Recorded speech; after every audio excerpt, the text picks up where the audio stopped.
اعوذ باللہ من الشیطان الرجیم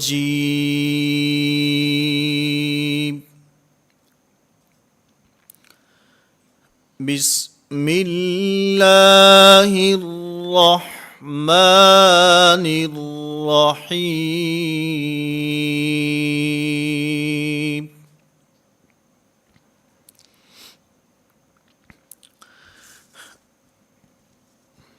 نورانی قاعدہ کی تختی نمبر 3 حروف مقطعات۔ مقطعات کا معنی الگ الگ پڑھے جانے والے حروف، کاٹ کاٹ کر پڑھے جانے والے حروف۔ قرآن کریم کی مختلف سورتوں کے شروع میں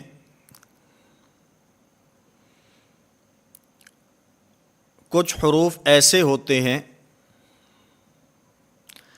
کہ جس وقت ان کو پڑھا جاتا ہے تو وہ حروف الگ الگ پڑھے جاتے ہیں،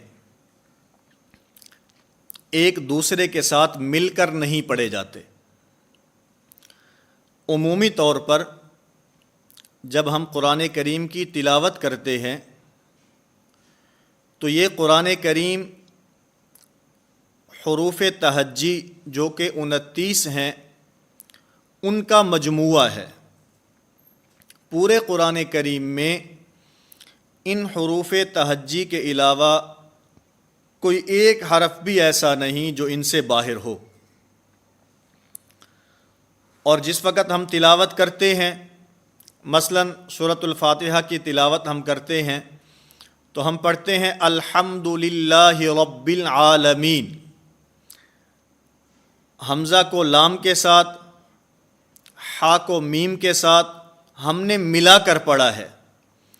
لیکن چند حروف ایسے ہیں کہ جو دوسرے حرف کے ساتھ ملتے نہیں ہیں بلکہ ان کو الگ الگ پڑھا جاتا ہے، ان کو حروف مقطعات کہتے ہیں۔ حروف مقطعات کی تعداد اگر تکرار کے ساتھ دیکھی جائے تو پورے قرآن کریم میں یہ 29 ہیں۔ اگر آپ کو ویسے یاد نہ رہے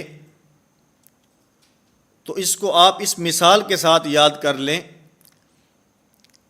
کہ قاعدہ کی پہلی تختی کے جو حروف مفردات ہیں، قاعدہ کی پہلی تختی کے جو حروف تہجی ہیں ان کی تعداد بھی 29 ہے۔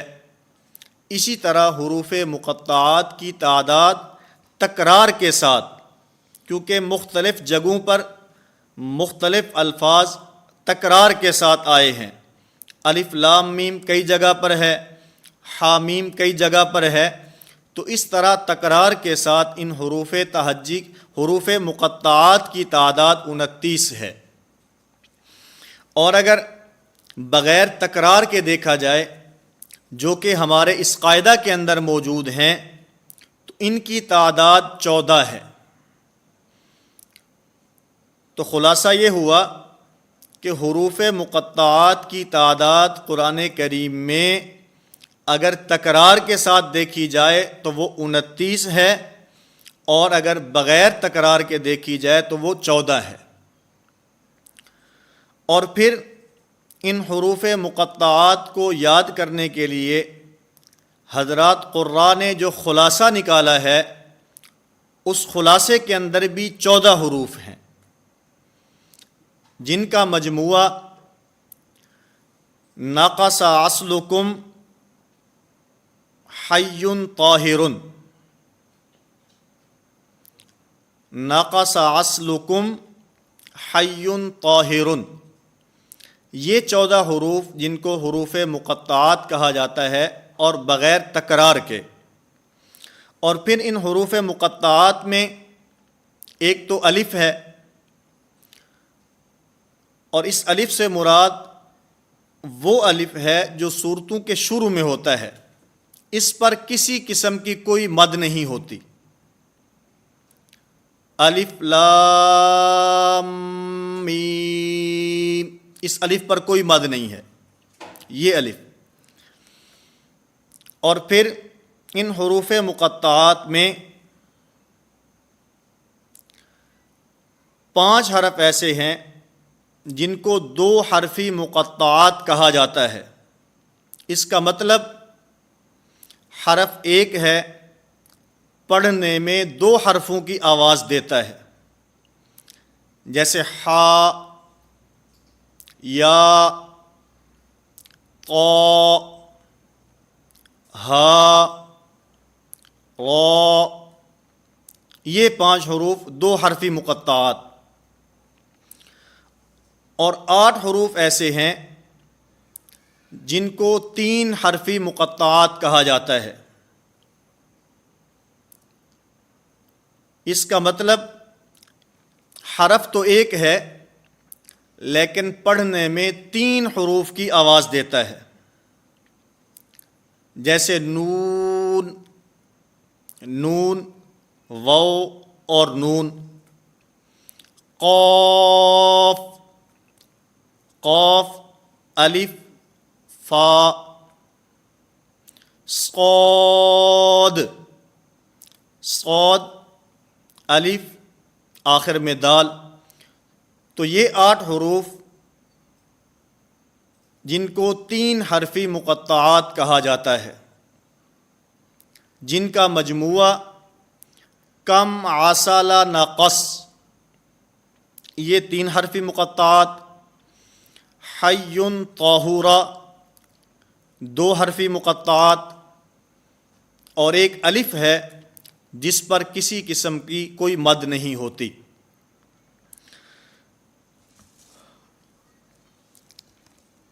حروف مقطعات، اس میں آپ نے حروف کی ادائیگی میں مخارج اور صفات، ان دونوں چیزوں کا خیال رکھنا ہے، اور اس کے ساتھ ساتھ میں اشارے کے ذریعے سے آپ حضرات کی خدمت میں پیش کرتا ہوں، اور پھر اس اشارے کا مقصد بھی آپ کو بتاؤں گا۔ الف، لام، میم۔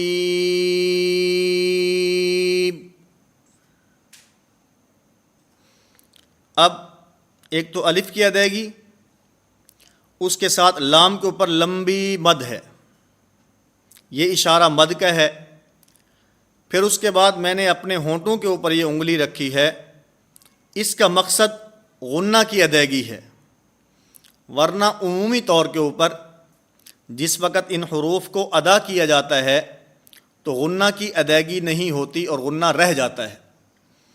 اور پھر اگر اشارے کے ساتھ آپ پڑھیں گے اور بچے کو پڑھائیں گے تو بچہ جس وقت آپ کا اشارہ دیکھے گا، اس اشارے کے ساتھ وہ بچہ پڑھے گا تو اس کا غنہ بھی ادا ہو جائے گا، ورنہ آپ بچے سے کہیں گے کہ آپ نے غنہ ادا نہیں کیا، غنے کا قاعدہ تو اس نے پڑھا نہیں ہے، اس کو تو پتہ ہی نہیں کہ غنہ کیا ہوتا ہے۔ اس لیے جب وہ اشارے کے ساتھ ادا کرے گا تو اشارے کے ساتھ ادائیگی میں اس کی مد بھی مکمل ادا ہوگی اور اس کے ساتھ اس کا غنہ بھی ادا ہو جائے گا۔ الف، لام، میم۔ الف، لام،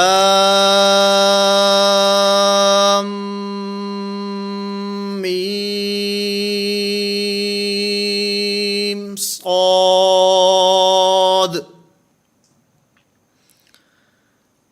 الف، لام، را۔ الف، لام، میم، را۔ اس میں آخر میں جو را ہے، اس را کو زیادہ لمبا نہیں کرنا۔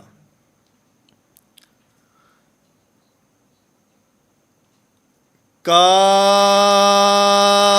ہا، یا، عین، صاد۔ اس میں اگر بچوں کو پڑھانا ہو تو اس جملے کو 2 سانسوں کے اندر پڑھائیں۔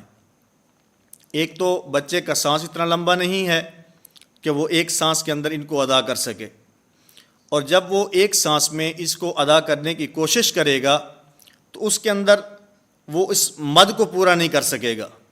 اگر مد کو پورا کرتا ہے تو درمیان میں اس کا سانس ٹوٹ جائے گا۔ تو اس لیے بہتر یہ ہے بچوں کو پڑھاتے ہوئے 2 سانسوں کے اندر اس کو ادا کیا جائے۔ کاف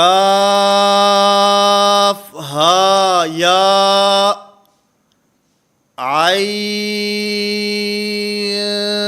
صاد، اس میں عین کے بعد عین کے نون کے اندر اخفا ہے، آگے چل کر اخفا کا قاعدہ آئے گا۔ فی الحال اتنا ذہن کے اندر رکھیں کہ نون کے اندر اخفا ہے اور آواز کو ناک کے اندر لے جانا ہے، اس لیے عین کو ادا کرتے ہوئے آواز ناک کے اندر نہیں جانی چاہیے، لیکن عین کے نون کو ادا کرتے ہوئے آواز ناک کے اندر لے جائیں گے، اس سے اخفا ہوگا۔ کاف ہا یا عین صاد طہ طہ، ان دونوں حروف کو برابر ادا کرنا ہے، کبھی طا کو لمبا کبھی ہا کو لمبا، یوں نہیں کرنا۔ طہ یہ نہیں ہے، طہ یہ بھی نہیں ہے۔ اس کی اردو میں مثال ایسے ہے جیسا کہ کوئی آدمی کسی کو بلاتا ہے تو اس کو کہتا ہے آ جا آ جا۔ ہم حروف مفردات کو 2 کو ملا کر پڑھیں، جیسے با تا حا خا، اس طرح طہ طا سین میم، اس کو طاسین میم نہیں پڑھنا، یہاں سین کا میم میں ادغام ہے، اس کو اکٹھے ملا کر پڑھنا ہے۔ جیسے کسی کا نام ہوتا ہے وسیم، اب اس کو وسیم نون ادا کرنے کے بعد میم ادا نہیں کرتے بلکہ وسیم۔ اسی طرح قاسیم میم، اسی طرح آخر تک یہ حروف مقطعات ہیں، ان کی صحیح مخارج کے ساتھ اور صفات کا خیال رکھتے ہوئے آپ حضرات نے کم از کم اگلے سبق میں آنے تک 5 مرتبہ اس کی دہرائی کرنی ہے، مخارج اور صفات کا بھی خیال رکھنا ہے، اس کے ساتھ ساتھ ان حروف کے اوپر جہاں پر مد ہے وہاں مد کا بھی خیال رکھنا ہے، جس کے اوپر شد ہے شد کو سختی کے ساتھ ادا کیا جاتا ہے، مضبوطی اور جماؤ کے ساتھ ادا کیا جاتا ہے، اس کو مضبوطی اور جماؤ کے ساتھ ادا کرنا ہے۔ سابقہ اسباق کی طرح اس سبق کے آخر کے اندر بھی میں سورۃ الفلق کی آخری 2 آیات آپ کی خدمت میں پیش کرتا ہوں، اس کے مطابق آپ حضرات مشق کرنے کی کوشش کریں۔ اعوذ باللہ من الشیطان الرجیم،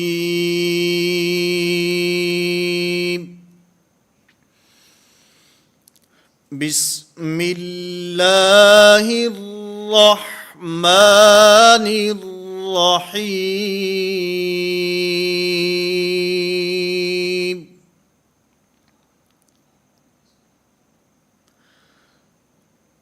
ومن شر النفاثات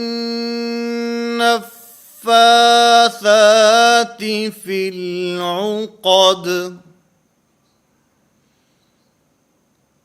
اس میں جن حروف پر کھڑا زبر ہے، جیسے میں نے سابقہ اسباق کے اندر یہ بات عرض کی کہ وہ حروف جن کے آخر میں الف آتا ہے یا کھڑا زبر آتا ہے ان کو ادا کرتے ہوئے منہ اوپر کی طرف کھولنا ہے۔ شر نفا فا ساتی، نفاس یوں نہیں ہے، نفاس نیچے کی طرف نہیں بلکہ منہ کو اوپر کی طرف کھولنا ہے۔